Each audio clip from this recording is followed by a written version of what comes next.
Estamos a punto de comenzar nuestra siguiente transmisión. Lo que tus sentidos quieren ver, lo encontrarás solo en Aquí estamos 2+2. Búscanos en todas nuestras redes sociales y sé parte de esta gran comunidad.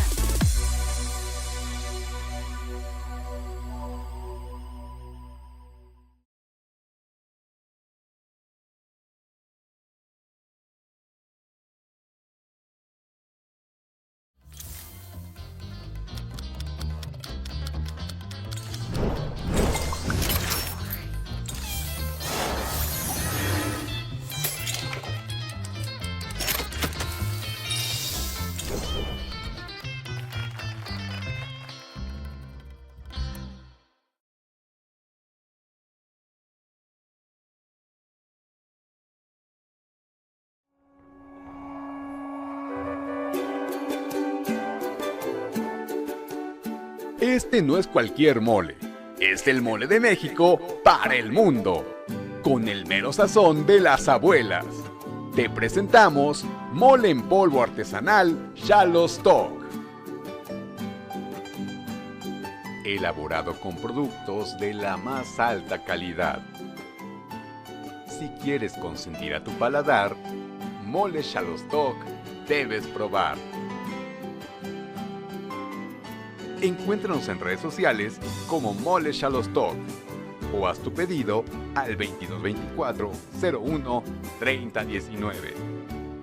Mole artesanal en polvo Xalostok, un regalo del corazón de Puebla capital.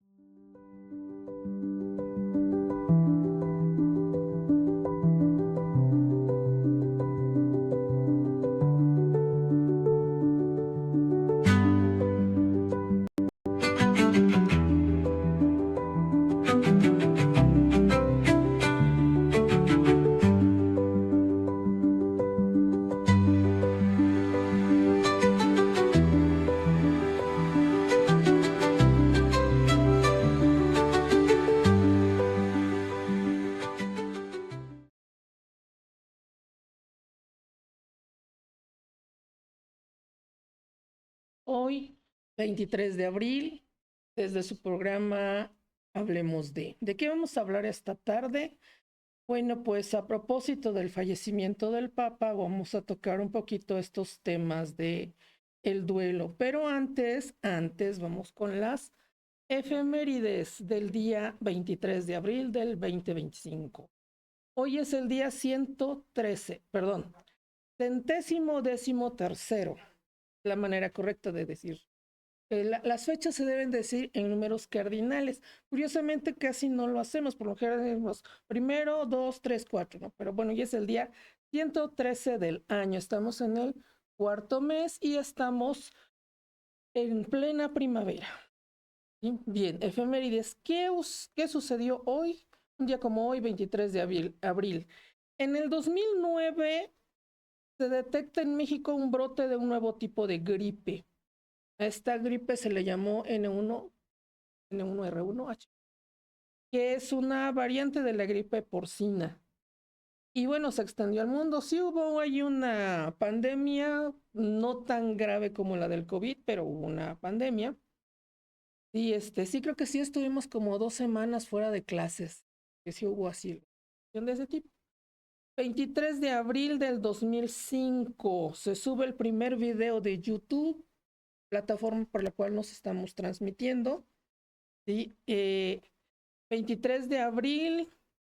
Aquí me quedo un poquito porque habla de la aparición del virus SARS, que ese es el inicio del famoso COVID en Pekín, China, pero bueno, me quedó un poco de confusión. A lo mejor hay un error, voy a buscarlo bien, perdón. De 1977 se legalizan los sindicatos en España. Se edita la primera, el 23 de 1925, se edita la primera edición del Quijote en sistema Braille. ya 400 años después, lo hacen extensivo para las personas que no pueden. El sistema Braille es el que utilizan las personas débiles visuales y ellos utilizan el sistema. En 1348, el rey Eduardo III funda la Orden de Legarreta, Jarretera. No sé realmente qué quiere decir esto, lo iba a investigar, pero me disculpo, no lo busqué. En 1824, el Congreso de Centroamérica abole la esclavitud. Sí, en 1960, Estados Unidos aprueba la distribución de la píldora anticonceptiva, de la píldora oral. En 1917 se inicia la construcción del metro en Madrid. En 1909 ocurrió un terremoto muy, muy fuerte también en la ciudad de Madrid. Comienzan las obras del monasterio episcopal en España en 1516. Se redacta la ley de pureza. Esto es bien importante. Claro que sí, me van a dar toda la razón del mundo. Porque este día el duque Guillermo IV de Baviera en Alemania establece que solo podía utilizarse agua, malta de cebada, levadura y lúpulo para hacer la cerveza.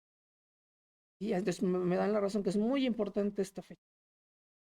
En 1967, el Soyuz primero. Este es el primer vuelo tripulado de la nueva serie de naves espaciales de la Unión Soviética. Bueno, en aquel momento Unión Soviética, hoy lo conocemos como Federación Rusa. Entonces, en ese año despega el primer vuelo tripulado, o sea, antes había habido otro vuelo con la perrita Laika, me parece, unos años antes, y después ya el coronel Vladimir Milyanovich Komarov es el que pilotea la nave. Y bueno, al ingresar a la atmósfera terrestre, pues fallece. Otro día importante, ¿quiénes nacieron en un día como hoy? Un día como hoy nació San Jorge, que era un soldado y mártir, que nació en el año 275. El arzobispo de Praga, Adalberto de Praga, perdón, arzobispo de Hungría, nació en el año 956.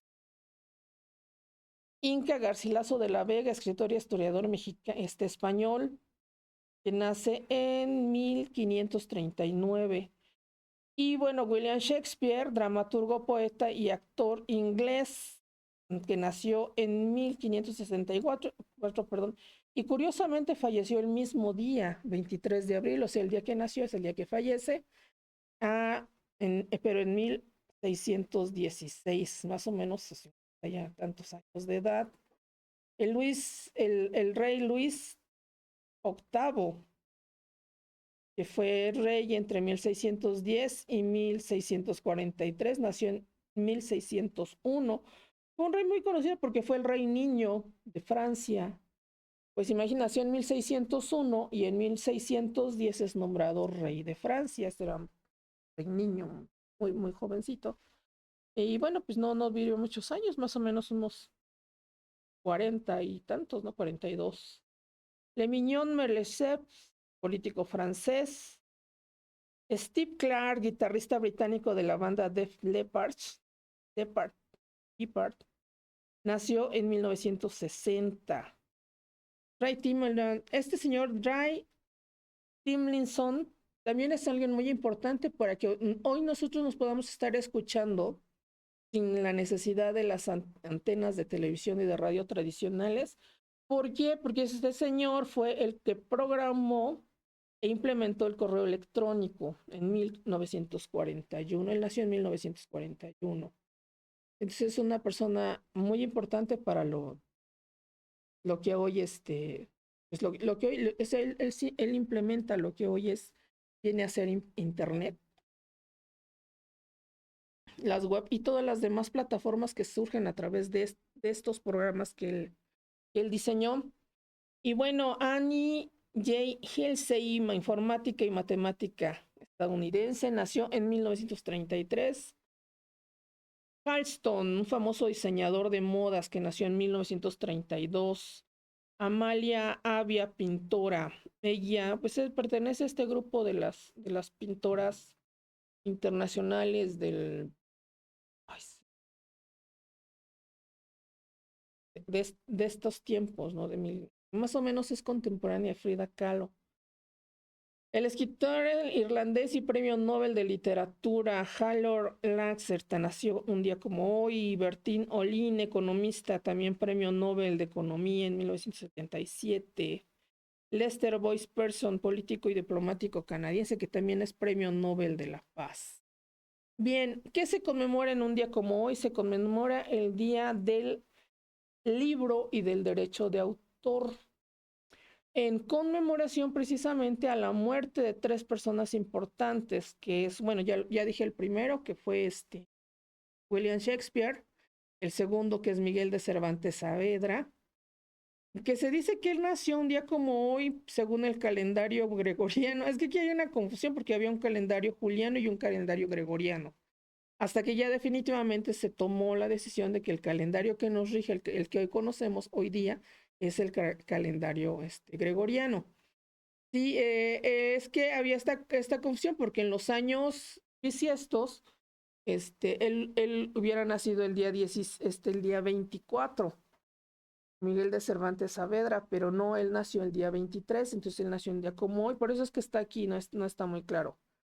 William Shakespeare, como ya lo había dicho, y otro escritor que es Inca Garcilaso de la Vega. ¿Sí? En honor a ellos 3, porque más o menos coinciden en las fechas de muerte, murieron. Por ejemplo, Miguel de Cervantes de Saavedra, perdón, Miguel de Cervantes Saavedra, no perdón, quitamos el de. Él, ya lo mencionamos antes, que en un día como hoy, su novela, la más famosa, que es la del Quijote de la Mancha, sí, él, es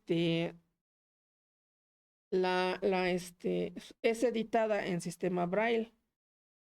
Y esta novela escrita por Miguel de Cervantes, que es uno de los íconos más importantes del idioma español, porque se dice que en esta obra están escritas alrededor de 80,000 palabras, sin repetir, o sea, aparte de las que se repiten, el texto completo tiene alrededor de 80,000 palabras, y es lo que marca que el idioma español es uno de los idiomas más grandes, que tiene más palabras, por así decirlo.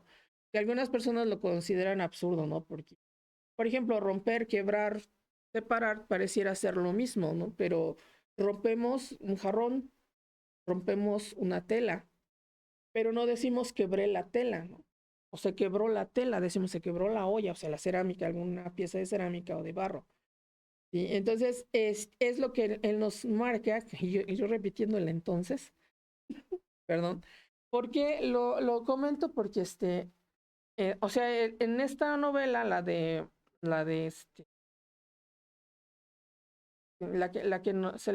comento, pues es una de las más importantes de la lengua española, porque establece una gran cantidad de palabras, les decía, alrededor de 80,000 palabras diferentes, que tienen significados parecidos o significados por ejemplo, decimos se murió, falleció, ¿no? Pero no decimos acta de muerte, no decimos acta de defunción, por ejemplo, ¿no? Hablando de este tema de las, de las defunciones, bueno, ya comenté, ¿no? ¿Quiénes son los eventos? Hay muchísimos más, o sea, si me pongo a leer todas las efemérides, necesito como 10 programas, entonces no hay que ser egoístas, hay que darle chance a los amigos, compañeros del canal. Como decía, hoy se conmemora el Día del Libro, derechos de autor, el famoso copyright. ¿Qué es el copyright? Son los derechos de autor, o sea, copy, de copiar, right, copyright de derechos, ¿sí? Entonces los copyrights son los derechos de copiar. O sea, si yo tengo, por ejemplo, el programa no tiene copyright, pero es mi programa, yo le puse el nombre. Y tendría que registrarlo para que tuviera esos derechos. Entonces, si alguien quiere hacer uso de mi nombre, me tendría que pedir permiso a mí y me tendría que pagar una compensación. Entonces, por eso no es correcto que lo hacemos muchos a sacarle fotocopias a algún libro. ¿Sí? Que bueno, lo hacemos muchos lo hacemos, o bueno, pues usamos el aparatito este, ¿no? Que podemos tomar fotos, pero no es correcto. ¿Sí? ¿Por qué? Porque deberíamos de pagar los derechos a quien escribió el libro. Lo mismo pasa con las películas, con las imágenes de las personalidades. Y bueno, hoy día ya también se está hablando de, por ejemplo, no te pueden tomar fotos en la calle, te tienen que pedir permiso y tú tienes que autorizar ese permiso. Y si esa foto tiene finalidades de lucro, te deben de dar una compensación por tu foto, por tomarte una foto. Sí, sí, de lucro, o sea que se va a vender, por decir, hubo un comercial que fue a lo mejor un poquito polémico hace tiempo de las galletas Emperador. No sé si lo recuerden, era un chico que iba atravesando un río a través de un tronco y los amigos lo empezaron ya saben cómo son los amigos de buena onda. Entonces lo empezaron a mover y lo tiraron al río. Entonces, en estas galletas, ya dije el nombre, estas galletas de esta marca, bueno, no voy a decir la marca, el nombre sí lo puedo utilizar, ¿no? Estas galletas llegan los guardias del emperador y y defienden al niño. Entonces hicieron pero se supone que le pagaron al niño o a los papás del niño por hacer uso de su imagen. Sí, con la ley Olimpia, si recordamos recordar un poquito lo que nos habla de la ley Olimpia, es que esta chica la graban teniendo relaciones sexuales con su novio, con su pareja, y este chavo se graba y publica esas imágenes. Entonces las imágenes recorren todo el pueblo y la ciudad y muchas otras ciudades porque pues se divulgan por internet y decía uno, secreto de uno, secreto de dos, solo dos, secreto de tres, público es. Entonces, secreto de dos, solo Dios. ¿Sí? Entonces, bueno, pues aquí pasó el secreto de tres que público se hizo y ella reclamó los derechos. ¿Por qué? Porque su imagen estaba siendo utilizada con finales de lucro porque el chavo vendía los videos, recibía dinero por vender esos videos. Y además, la imagen que se hizo de ella, porque la gente la empezó a insultar, la empezó a maltratar, la empezó a tratar de forma agresiva y grosera. Incluso hasta tuvo allí intentos de abuso sexual e incluso tuvo también intentos de suicidio. ¿Por qué? Pues porque fue una presión muy fuerte, una presión muy dura. Entonces, con esta parte de los derechos de autor, sí, la ley Olimpia también establece, ya no solamente hablamos de imágenes de contenido sexual explícito, sino también de contenido sexual insinuado. Por ejemplo, está una muchacha parada y le toman foto a sus pompas o le toman foto a sus pechos y están haciendo insinuaciones sexual y no lo deben de hacer. Eso configura un delito. ¿Sí? Eso es con respecto a esta parte. Y bueno, ¿qué más sucede? Bueno, pues con la ley Olimpia, pues también establece que no te pueden tomar fotos sin tu consentimiento y mucho menos públicas. Por decir, tengo mi red social, tengo mi Facebook, tengo mi imagen, tengo mi foto, una foto mía. Nadie puede descargar mi imagen. Es personal y mucho menos hacer comentarios. Pueden hacer etiqueta, o sea, porque muchas veces lo hacemos, que alguien publica una foto y le decimos, ay, te ves muy bien, hola, no me gustó tu foto. Puedes hacer algún comentario de ese tipo, pero siempre y cuando no sea un contenido agresivo.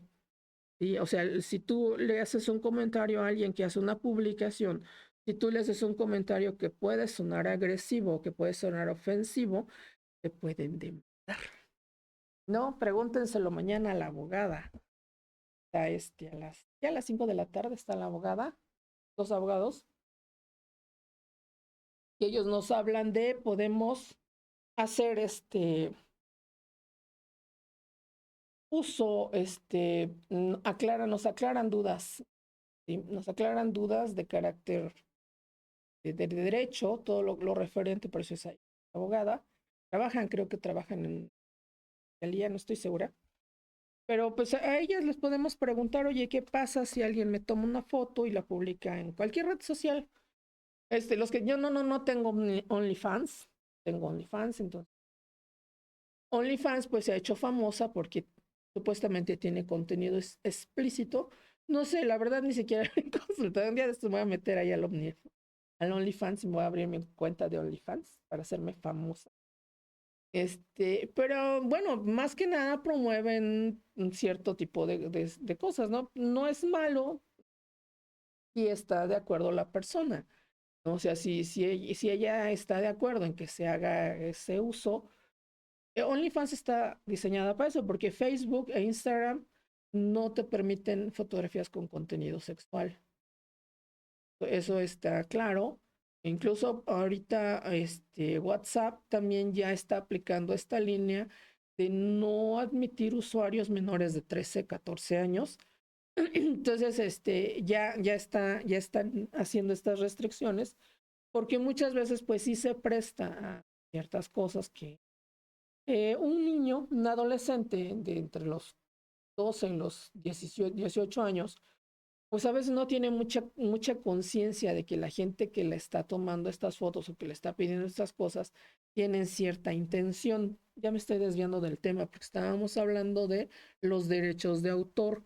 Entonces, retomando, ¿por qué es importante los derechos de autor? Porque de esta forma tus obras, las cosas que tú haces, que tú creas, porque yo sé que hay todo mundo es creativo, todo mundo tiene muchas cosas que aportar, reciba una remuneración justa, económica, o sea, que reciba dinero por la obra que hizo. Por ejemplo, tenemos una amiga aquí en el canal que ella hace restauraciones de figuras de cerámica y de pasta, hace restauraciones y bueno, ella pues sí son obras o sea, ya la obra ya está hecha, pero si, por ejemplo, si tú tienes, no sé, un niño Dios, una figura que aprecies, ¿no? No es tanto que sea valiosa, pero que sí la aprecies.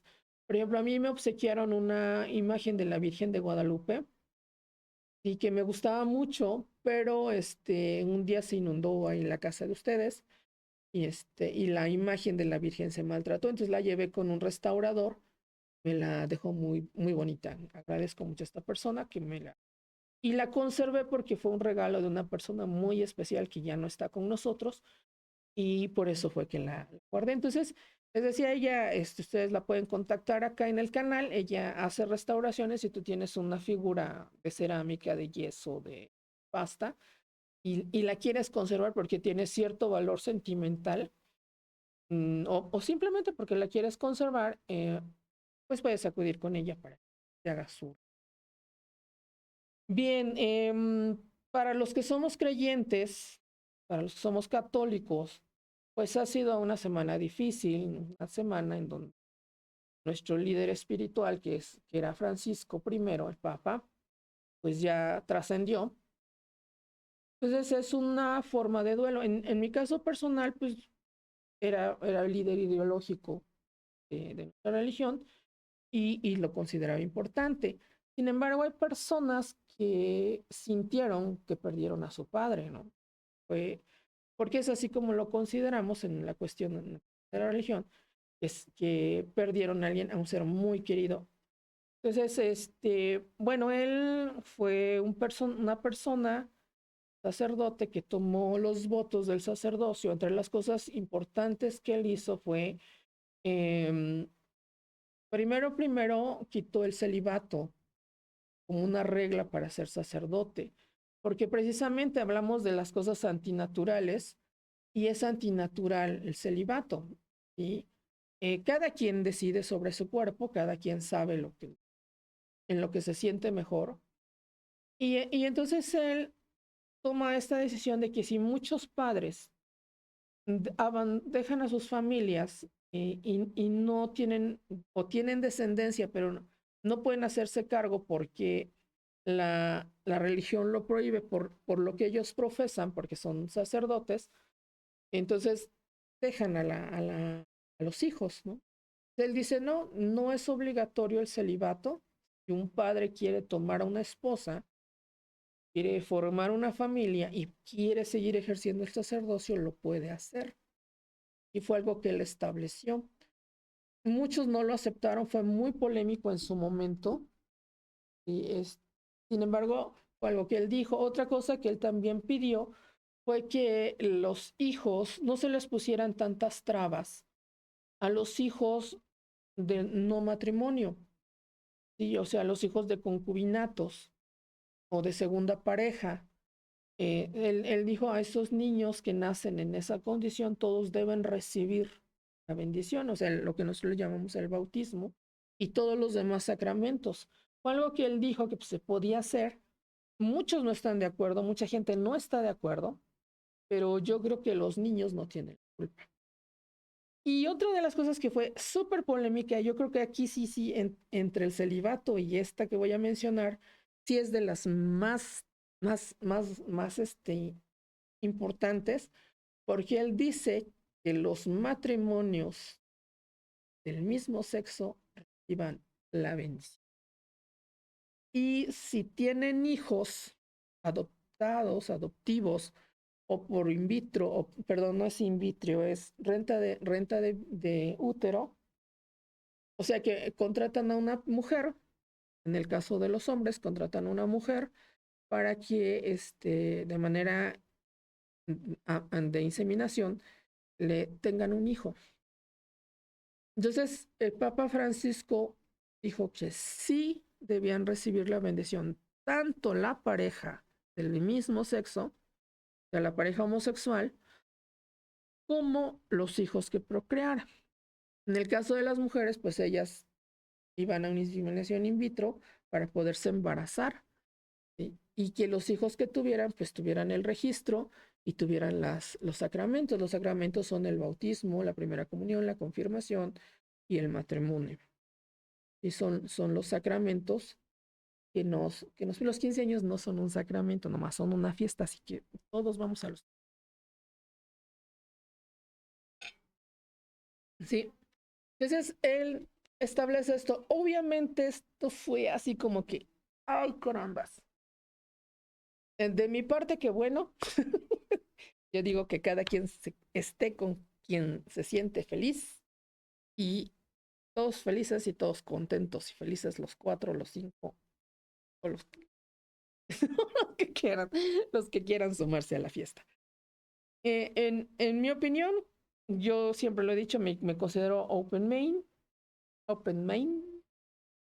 Quiero decir, la gente aceptó a las personas como son, y yo creo que es lo más sano. Quien quiere hacer algo, que lo sea, y quien no lo quiere hacer, pues que no lo sea, y no se sienta obligado a hacer las cosas por quedar bien con alguien, pero siempre pues quedándonos con el respeto. Hablando de la pérdida que sufrimos los católicos, que dentro de poco vamos a tener papa. Espero que no tarde mucho, porque, bueno, en mi caso, pues no, yo no me siento desamparada, pero habrá personas que sí se sientan desamparadas. Cuestión de criterios, cuestión de cada quien, ¿sí? No voy a meter en esa polémica. Hablamos de la pérdida. La tanatología es la ciencia que se encarga de estudiar, ¿sí?, el manejo de las pérdidas, de la muerte, principalmente de la muerte.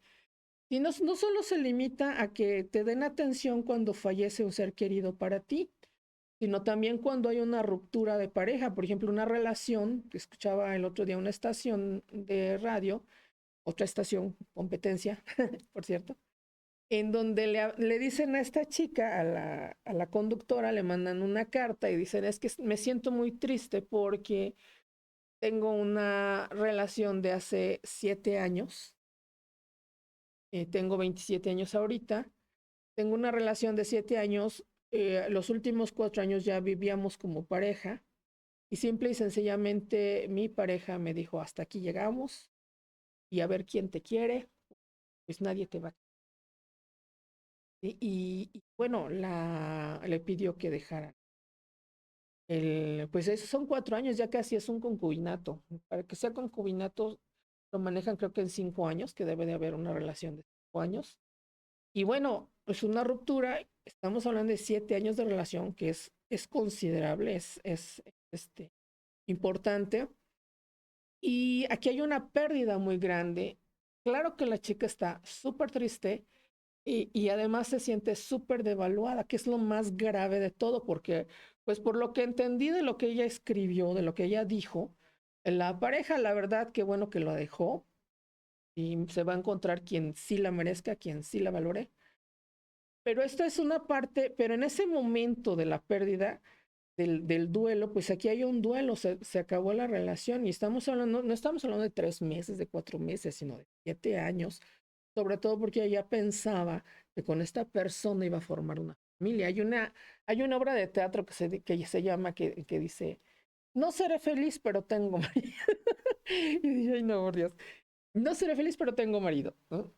Porque para ella el triunfo y el objetivo de su vida era tener un esposo. ¿Sí? Y aunque el esposo la trata mal, aunque el esposo le pone los cuernos, dice que ya no cabe por su puerta, porque trae así de alce, ya no de venado. Entonces, hablamos de la pérdida, cómo entender la pérdida. Entonces, los tanatólogos nos explican que son 5 puntos que aunque había una tanatóloga que en algún momento yo visité, que ella me dijo, no son 5, son 3. Los 3 son los que más se manejan, pero no se manejan, son los que más se conocen. Ella decía que eran 3. La que consulté para el tema de hoy me dijo que son 5. Y me dice, principalmente es manejar la pérdida de los seres queridos. Un ser querido puede ser tu perro, sí. Un ser querido puede ser tu pez beta, que duró 2 años contigo. Y tenía yo un blue, así le decía, así se llamaban peces. Y ya no me han querido admitir con otro pez. Porque dicen que no lo cuidaba, pero me vivió 2 años. Los beta no duran tanto, duran 1 año y medio más o menos. Me duró, de hecho, más de 2 años al blue y sin cambiar, sin hacer trampa. Pero es bueno a los niños enseñarles esta situación de la pérdida. Es que había esta persona que era bien malvada porque le decía que a su niño porque muchos no lo manejan, ¿no? Muchos le compran el hámster, el hámster al niño y se le muere el hámster y entonces a escondidas le entierran al hámster y le ponen uno nuevo. Le dicen, ay, es que se perdió el hámster, quién sabe dónde se habrá escondido. Y entonces van a la con los veterinarios y les pone, está mal que hagas eso porque no los enseñas a manejar la pérdida. O sea, si el niño, si se le muere el hámster, debes dejarlo que llore, que sufra el duelo, que entienda esta parte de que está perdiendo un ser querido. Un hámster puede ser alguien muy querido para un niño, sobre todo cuando hablamos de niños de primaria, de 8 o 10 años. Puede ser muy dolorosa la pérdida de un hámster. Y si ustedes me dirán, ay, nada, ¿cómo crees? No, sí, sí. O sea, y no es malo que el niño entienda la pérdida. ¿Sí? Y la acepte y viva un duelo. ¿Por qué? Porque en caso personal teníamos un gato y el gato, no teníamos un gato, teníamos 2 gatos, un negro y un dorado. Y el negro era un amor de gato y el otro era un gato, como todos los gatos. Entonces, la niña tenía 4 años los gatos eran las mascotas de la casa, entonces dormían bigote con ella, se tiraban con ella, o sea, los gatos la querían mucho a la niña y la niña era pequeña. Entonces, cuando fallece su papá de esta niña, ella manejó muy bien ese duelo. Sí sintió, obviamente, no comparamos, murió el gato a muere su papá, ¿sí? Entonces, ella maneja muy bien el duelo y sí fue con la tanatóloga, que no me gustó mucho cómo trabajó la tanatóloga con ella, porque antes de ir con la tanatóloga, ella veía a su papá como un ángel. Cuando le decíamos, ¿qué pintaste? Pinté un ángel porque es mi papá. Pero cuando va con la tanatóloga, ya no dibuja a su papá como un ángel, lo que ella ya plantea la idea de su papá como físico que está. Sí, entonces, sí, ahí sí se tuvo que volver a trabajar con la tanatóloga para que ella volviera a retomar esta parte de que su papá físicamente ya no está, ya está en su corazón, está en su mente, pero ya es un ser que ya trascendió físicamente. Y eso es importante, lo comentaba porque sí con los niños muchas veces no se maneja. Y recientemente una alumna mía también falleció su papá en diciembre. Su papá estaba muy grave, tenía una situación muy grave y fue dolorosa para ella, pero ella aceptó esa transición porque sí hubo un trabajo previo. Los tanatólogos, cuando ya hay un familiar que está muy grave y la familia que está alrededor sufriendo con este familiar que está muy grave, sobre todo cuando hay adolescentes o niños, tienen que trabajar con ellos esto de la pérdida para que ellos puedan asimilar esa transición que no es nada fácil. Y muchas veces hay adolescentes que llegan a caer en una etapa que le llaman la etapa de la negación.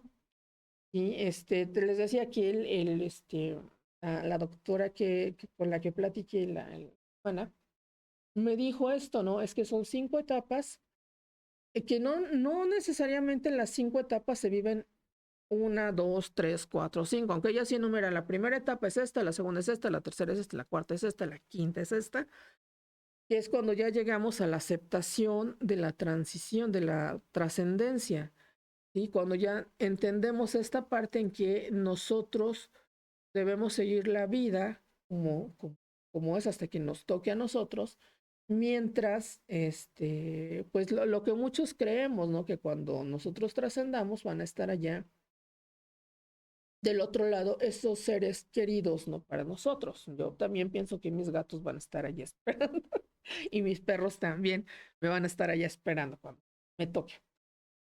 Y bueno, obviamente la familia, los abuelos, el hermano, en fin, todos los familiares que han trascendido ya. Entonces, comentaba esta parte de, y sigo con él entonces, perdón, y es en esta parte en donde ya debemos de ir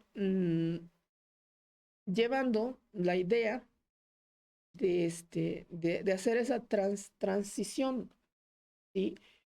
No es fácil, no es fácil, o sea, como adulto yo he tenido pérdidas importantes en mi familia, personas muy importantes, pero, por ejemplo, cuando tuve la transición con el abuelo, que él estuvo muy grave, estuvo un año en hospital, casa,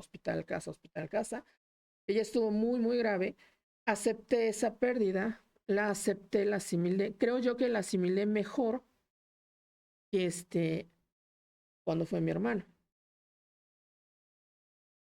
Por ejemplo, ver al abuelo sufrir tanto, tener tanto dolor, dije, bueno, ya era su tiempo. Pero cuando fue mi hermano, no les cuento, muy complicado. Ya estamos hablando de otras cosas. Bueno, es lo que estaba comentando. Bueno, entonces, nos hablan de las 5 etapas, en las que en las que se da esta situación, ¿sí? Y bueno, perdón, es que traigo el acordeón.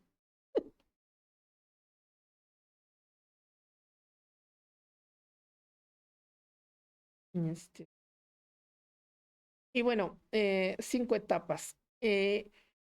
Sí, sí, sí, por eso le decía, sí es importante que los niños, ok, es que está, ay, perdón, es que me acordé de una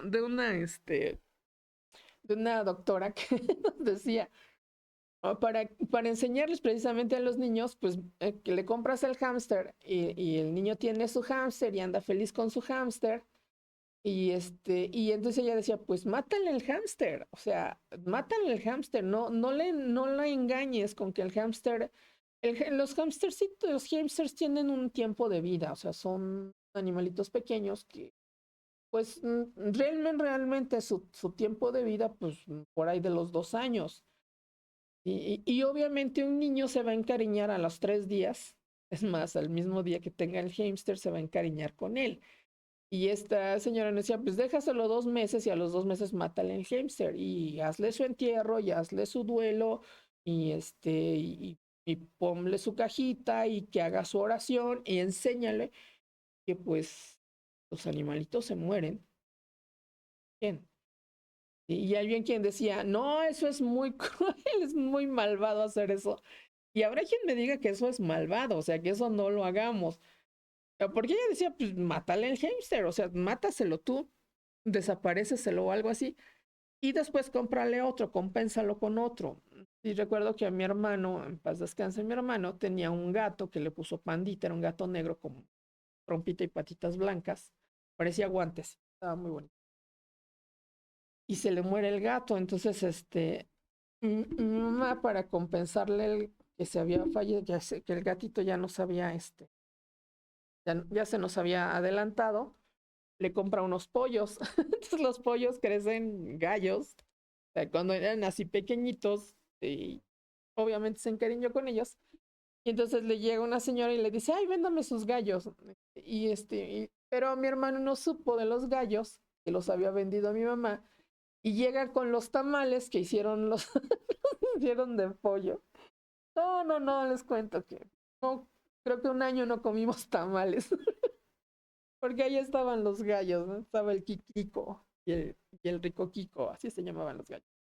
El Kikirico y el Rico Kiko. Entonces, casi les poníamos nombre a los gallos. Y no, ni siquiera me dejaste ir a enterrar a mi mamá. Fue todo un drama. Pues estabas hablando de niños de 5 años, por ahí andábamos. Sí, pero fue la forma en que mi mamá, ya después cuando fuimos grandes, nos dijo, no, no, no maté a los gallos. O sea, los gallos no fueron la comida. Los gallos se los vendía a una señora para que ahora sí que se casaran con sus gallinas, que la señora no tenía gallos, para sus gallinas, claro. Y bueno, yo sí, sí, después de eso prometí que no iba a tener nunca una mascota que se me la pudieran servir en los tamales o en el michiote, ¿no? Te dije, no, no vuelvo a tener una. Y para mí un gallo, un borrego, un conejo no es una mascota. Y, o sea, yo definitivamente dije no a esos animales porque esos animalitos comemos. Entonces, no. Que sí me encariño a veces con los animalitos, pero sí, sí, no, no, no, no. Y mantengo esa distancia de que ellos no son mascotas. Tampoco las iguanas, porque las iguanas también se comen. Están muy buenas. Y esto estamos manejando en esta parte del duelo, de sí enseñarle a un niño, cuando hablamos de niños, de que deben tener un duelo si pierden una mascota. Por eso para mí mascotas, perros, gatos. Los demás no son más. A lo mejor caballos y nada más. Ya todos los demás animalitos no son mascotas. Incluso de hecho yo tengo muy en contra a los chihuahuas, porque los chihuahuas son animalitos salvajes, son perritos salvajes. Y estos animalitos se empezaron a domesticar cuando llegaron los españoles a México. Y ay, se les hizo muy gracioso el perrito. Y para mí son animalitos a los que hemos sometido y obligado a estar bajo nuestra custodia cuando ellos no son mascotas. Pero bueno, cada quien sus gustos. Porque les digo, son animalitos salvajes. Realmente ellos, estos perritos, los hamsters, perdón, los chihuahua, son perritos salvajes, son como lobitos, como coyotitos. Pero bueno, se han tenido que someter a la prepotencia humana, porque esto es prepotencia, someter a una especie, ponerla bajo nuestra custodia. Por ello son perfectamente capaces de sobrevivir y nosotros les quitamos ese derecho. Bueno, entonces son 5 etapas de duelo. La primera etapa, voy a entrar ya a un poquito más porque como decía, entrar un poquito porque va a ser una serie de varios programas. Hoy no me va a dar tiempo terminarlo. Creo que solamente voy a tocar la primera etapa, que es la etapa de la negación.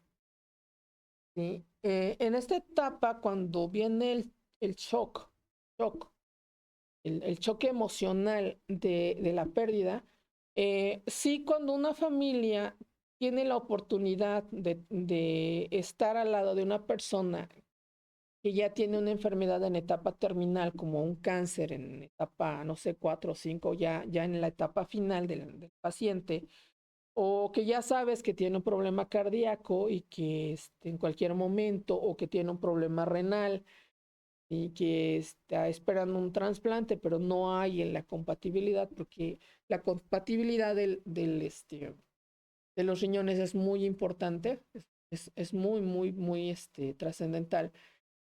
Cuando ya tienes esta oportunidad de despedirte de tu familia, porque este duelo lo viví con mis abuelos. Mi abuela tenía diabetes. A ella se le desarrolló esta condición desde que tenía como 70 años, como 60 y tantos años. Se le desarrolló, pero, ay, no sé, yo creo que ellos se hicieran de madera buena, fina. Pues vivió muchísimos años con esta enfermedad y siempre tuvo una buena calidad de vida. Y ella cuidaba mucho su alimentación. Por eso alguien una vez me dijo, no comas nada que no comería tu abuela. ¿Quieres estar sana y vivir 96 años con una conciencia plena? Todavía bordaba, todavía tejía, leía sus oraciones. O sea, lo único que le fallaba un poquito ya era el oído.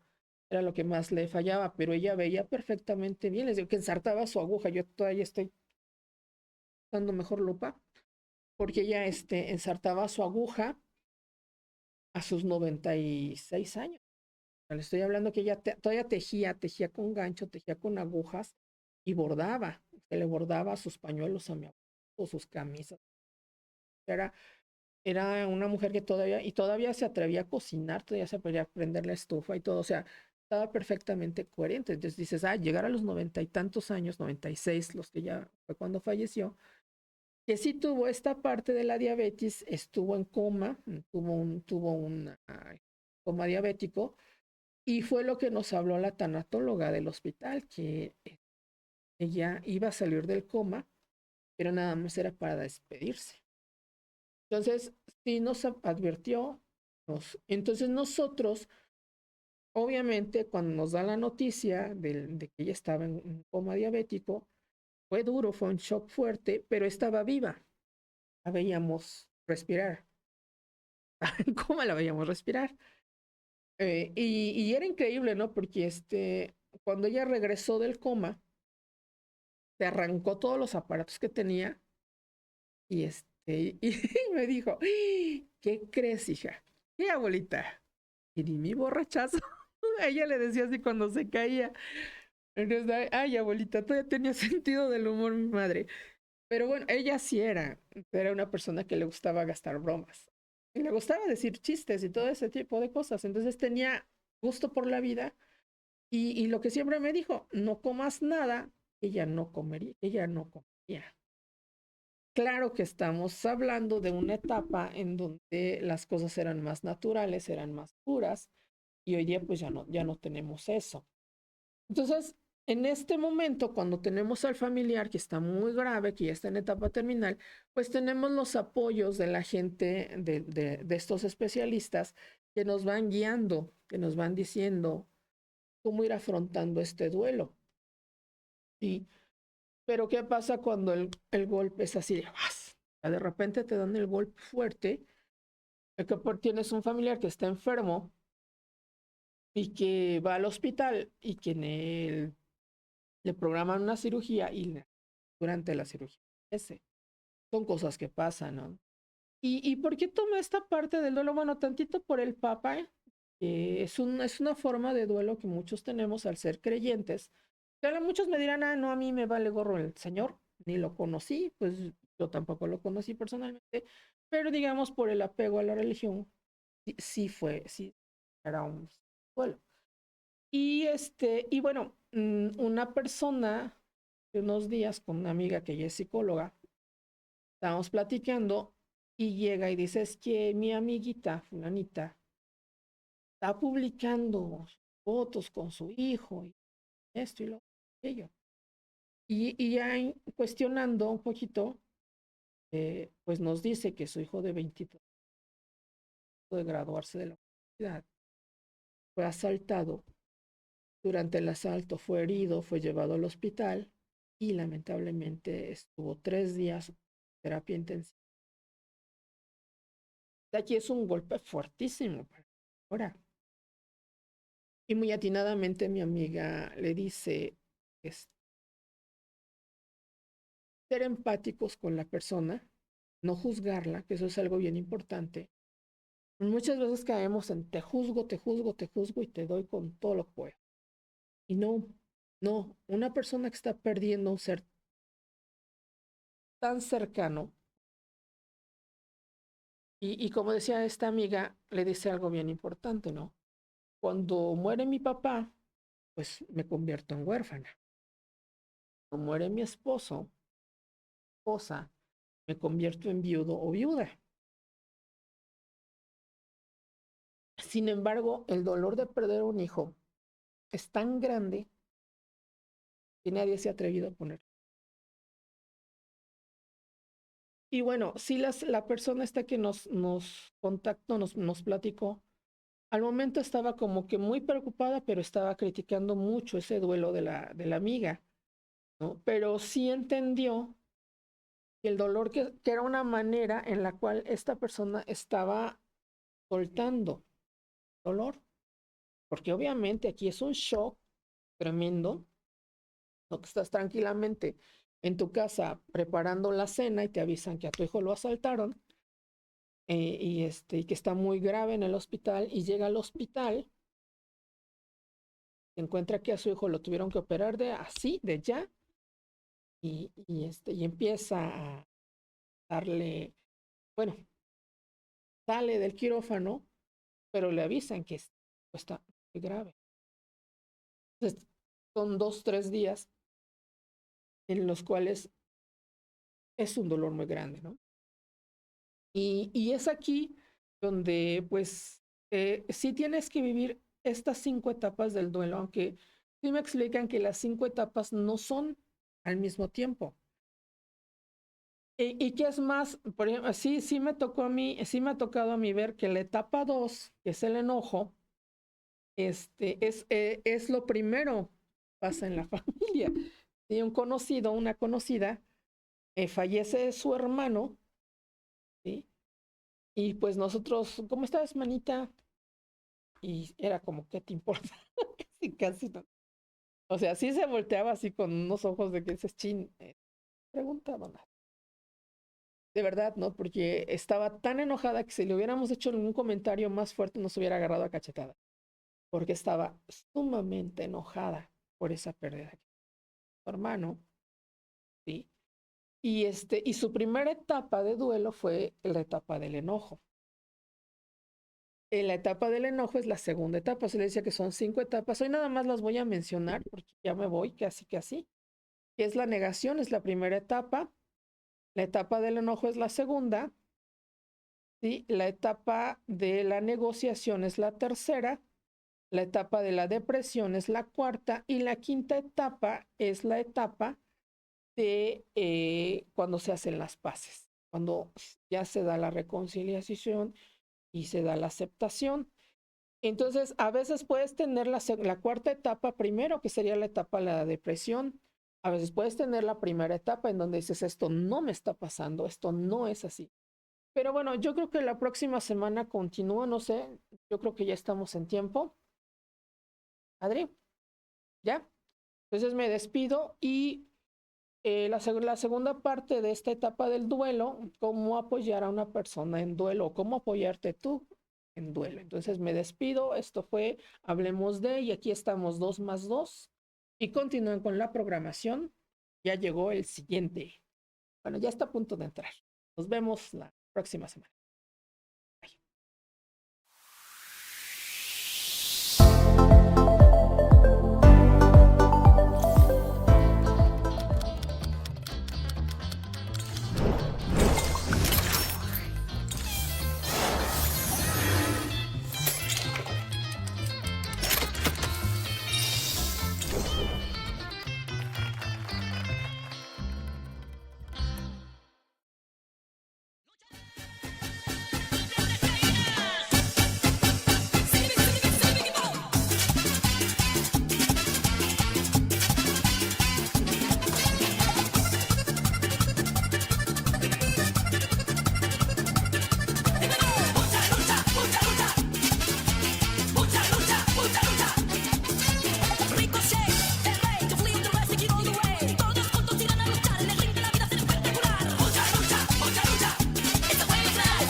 ¿Tienes un evento en puerta y quieres deleitar el paladar de tus invitados? Te presentamos Ambrosía Poblana, Logística y Banquetes. Porque más allá de un evento, una empresa ágil, creativa e innovadora en diseño de todo tipo de eventos sociales y corporativos, ofreciendo calidad en todas nuestras áreas. Dentro de nuestra amplia gama, disfruta de un menú de hasta 5 tiempos. Barra de bocadillos, box lunch, carnitas, parrilladas, michiotes, barra de pizzas, taquizas. Además, conoce nuestra nueva área de Coffee Break. Ya se acercan las fechas decembrinas y qué mejor que compartir los exquisitos sabores con familia y amigos. Tenemos una variedad de platillos para tu cena de Navidad y Año Nuevo. Pierna, pavo, bacalao, corona de cerdo, chipotles rellenos, pastas, ayocotes, ensaladas, postres y polvorones sevillanos. Pregunta por nuestros paquetes. Llámanos a los teléfonos 2441-2541-72 o 2217-67-2040. Somos Ambrosía Poblana, Logística y Banquetes.